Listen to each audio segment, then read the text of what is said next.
তার মা বাপ আমাদের মা বাপ ঠাকুরদা বুলিয়া দেশ সাথে নিয়েছে এক সেবনে করলাম একলগে খাইছি একলগে ফুলছি খেলছি। নমস্কার দর্শকবৃন্দ, আপনারা দেখছেন আজকের বরাক। সঙ্গে রয়েছে আমি সৌমেন্দ্র পাল এবং রেসি। ইংরেজ বাহিনীর রেখে যাওয়া কংগ্রেস মানুষের সম্মান, উন্নয়ন, শিক্ষা, সংস্কৃতি সবকিছু নিঃশেষ করে দিয়েছে। ফলে কংগ্রেসকে দেশ থেকে বিদায় দিতে হবে এবং 4 দফার নির্বাচন শেষে এই পথও প্রায় পরিষ্কার হয়ে গেছে। শুক্রবার ভারতীয় জনতা পার্টি কাটিগড়া মন্ডল কার্যালয়ে আয়োজিত এক পর্যালোচনা সভা বা কৃতজ্ঞতা জ্ঞাপন সভায় এমনই মন্তব্য করেন অসমের মন্ত্রী তথা শিলচর লোকসভা কেন্দ্রের ভারতীয় জনতা পার্টির প্রার্থী পরিমল শুক্লবৈদ্য। তিনি এদিন রাহুল গান্ধী এবং প্রিয়াঙ্কা গান্ধীর তীব্র সমালোচনা করেন। এমনকি পশ্চিমবঙ্গের মুখ্যমন্ত্রী মমতা বন্দ্যোপাধ্যায় এবং দিল্লির মুখ্যমন্ত্রী অরবিন্দ কেজরিওয়ালকে কটাক্ষ করতেও ছাড়েননি। দেখুন এক রিপোর্ট।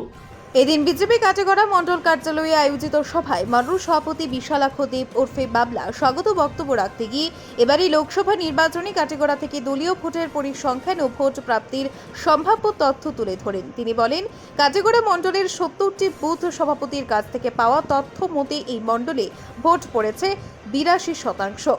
কাটিগড়া থেকে দলীয় প্রার্থীর পক্ষে ভোট পড়েছে প্রত্যাশার থেকেও বেশি বলে দাবি করেন বাবলা। তার কথাই অষ্টাদশ লোকসভা নির্বাচনে বিজেপির জয় সুনিশ্চিত এবং নরেন্দ্র মোদীর নেতৃত্বে তৃতীয়বারের মতো কেন্দ্রে সরকার গঠন হতে যাচ্ছে, এতে কোনো দ্বিমত নেই। বক্তব্য রাখতে গিয়ে প্রথমেই সদ্য সমাপ্ত নির্বাচনে দলের হয়ে কাজ করার জন্য সর্বস্তরের নেতাকর্মী ও সমর্থকদের কাছে কৃতজ্ঞতা ব্যক্ত করেন মন্ত্রী পরিমল শুক্লবৈদ্য। তিনি আরও বলেন, বিজেপি ক্ষমতায় আসার পর বরাকের যোগাযোগ ব্যবস্থার উন্নয়ন ঘটেছে। তার আগামীতেও কেন্দ্রে বিজেপি সরকার ক্ষমতায় আসার পর বরাকের যোগাযোগ ব্যবস্থার অভূতপূর্ব উন্নয়ন ঘটবে। সমগ্র রাজ্য তথা দেশের সঙ্গে সর্বাঙ্গীন উন্নয়নের ক্ষেত্রে বরাক উপত্যকা যাতে পিছিয়ে না থাকে সে প্রচেষ্টা অব্যাহত থাকবে বলে আশ্বাস দেন পরিমল শুক্লবৈদ্য।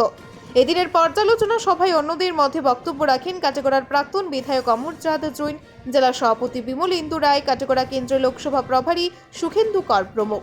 তাছাড়া উপস্থিত ছিলেন প্রাক্তন জেলা পরিষদ সদস্য অসীম দত্ত, সজল দেব সহ অন্যান্য দলীয় কার্যকর্তারা। ব্যুরো রিপোর্ট, আজকের বরাক। প্রিয় দর্শকবৃন্দ, শীঘ্রই এলাকার বিভিন্ন স্বাদের খবরাখবর পেতে আজই আমাদের আজকের Barak ADM Facebook page like করুন এবং এরই সঙ্গে আমাদের এবি আজকের বরাক শীর্ষক ইউটিউব চ্যানেল সাবস্ক্রাইব করে বেল আইকনে ক্লিক করতে ভুলবেন না কিন্তু। মানুষ জনসাধারণ সিদ্ধান্ত নিয়েছে যে নরেন্দ্র মোদীকে আমরা প্রধানমন্ত্রী বানাতে হবে। তার জন্য পরিমল শুক্লবৈদ্যকে বিপুল ভোটে জেলার টার্গেট 2 লক্ষ, কিন্তু পরবর্তীতে 26 তারিখ নির্বাচনের পর 27 তারিখে জেলা কার্যালয়ে সভা হয়েছে। সেই সভায় আমার জেলা সভাপতি বলেছেন যে 3 লক্ষের অধিক ভোট পেয়ে পরিমল শুক্লবৈদ্য এলাকা থেকে নির্বাচিত হবে। আপনারা সবাই যেভাবে দলের জন্য পরিশ্রম করেছেন, অক্লান্ত পরিশ্রম করেছেন, বুথ কমিটির সভাপতি, শক্তি কেন্দ্র প্রমুখ, মন্ডলের পদাধিকারী, মন্ডল সদস্য, মোর্চা কমিটি এবং নবাগত জেলা বিজেপিতে জয়েন করেছেন, সবাইকে আমি ভারতীয় জনতা পার্টির কাটিগড়া মন্ডলের পক্ষ থেকে আন্তরিক অভিনন্দন এবং কৃতজ্ঞতা জানাই। আমরা সেই সামাজিক যে চিন্তাধারা, সেই সামাজিক চিন্তাধারা উঠতে রেখে আমরা কিন্তু ভারতীয় জনতা পার্টিকে ভোট দিয়েছি এবং ভারতীয় জনতা পার্টিকে ভোট দেওয়ার জন্য আমরা সচেষ্ট ছিলাম, ঘরে ঘরে দিয়েছি। আমরা প্রতিটা কার্যক্রম সুন্দরভাবে দিয়েছি। আমরা জেলা স্তরের যে নির্দেশ এসেছিল সেই নির্দেশ, রাজ্যিক স্তরের যে নির্দেশ এসেছিল সেই নির্দেশ আমরা কিন্তু পালন করে দিয়েছি।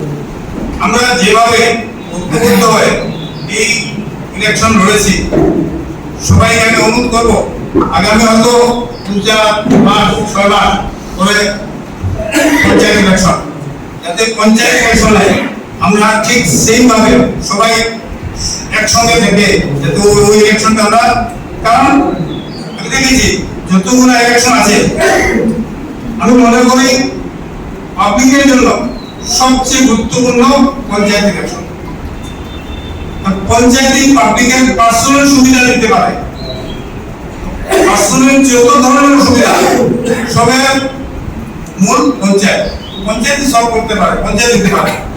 নির্বাচনে লড়ছে, তার আগেও থেকে উনি কিন্তু দলের অনেক কাজ উনি প্রদেশ কমিটির যুব মোর্চার সভাপতি ছিলেন, প্রদেশ কমিটির সম্পাদক ছিলেন, এবার বিভিন্ন কাজ উনি করেছেন, যার জন্য উনি একটা চিন্তা করেছেন যে আমার যারা কার্যকর্তা আমার জন্য কাজ করছে তাদেরকে একটা কৃতজ্ঞতা উপস্থাপন করবে। এই উদ্দেশ্যে আজকে এই সভাটি করা। আমি থাকব, কিন্তু দল আপনাদের কাছে কাছাড় জেলা বা মন্ডল আপনাদের প্রত্যেকের কাছে শ্রদ্ধা জানাতে এসেছে। আমাদের প্রত্যেকের ভাই, আমি প্রার্থী হিসেবে আপনাদের প্রত্যেককে আমাদের শ্রদ্ধা। তারা মা বাপ, আমরা মা বাপ ঠাকুরদা মিলিয়া দেশ স্বাধীন হয়েছে। এক সেবনা করলাম, একলগে খাইছি, একলগে থুলছি, খেলছি, তো ভারতবর্ষের ইতিহাস সুবিধা হলো তারপর তো বিকারি গেছে। পাকিস্তান আজকের দিনে যেভাবে ভিক্ষা করে, এরকম ভিক্ষা স্বাধীনতার আগে করছে নিয়ে এই টাকা করছে নি। ইতিহাসটা পড়তে লাগে, কোহিনুর যদি সব থেকে বড় খুব বালা যদি মুক্তা বা মহিলা তারা গেছে। বাকি আমরাও কিছু কিছু হিন্দু মুসলমান মানুষ আসলাম, রাজা আসলাম, তারপরে জমিদার আসলাম, তারাও বিষয় থেকে আসলাম। নাম তো কিছু আমরা জানি, বাবর আকবর হুমায়ুন মিতা হিন্দা বলতে নাম জানি না, রাজাটা জানি না।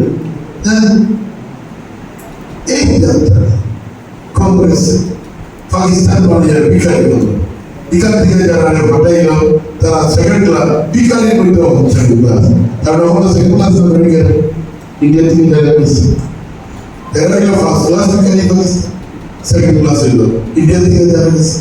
এখানে যারা আছে তারা কিতা ভালো আছে, কংগ্রেসের আছে কিতা ভালো আছে। আপনারা দেখছেন আজকের Barak, a house of Adrija digital media.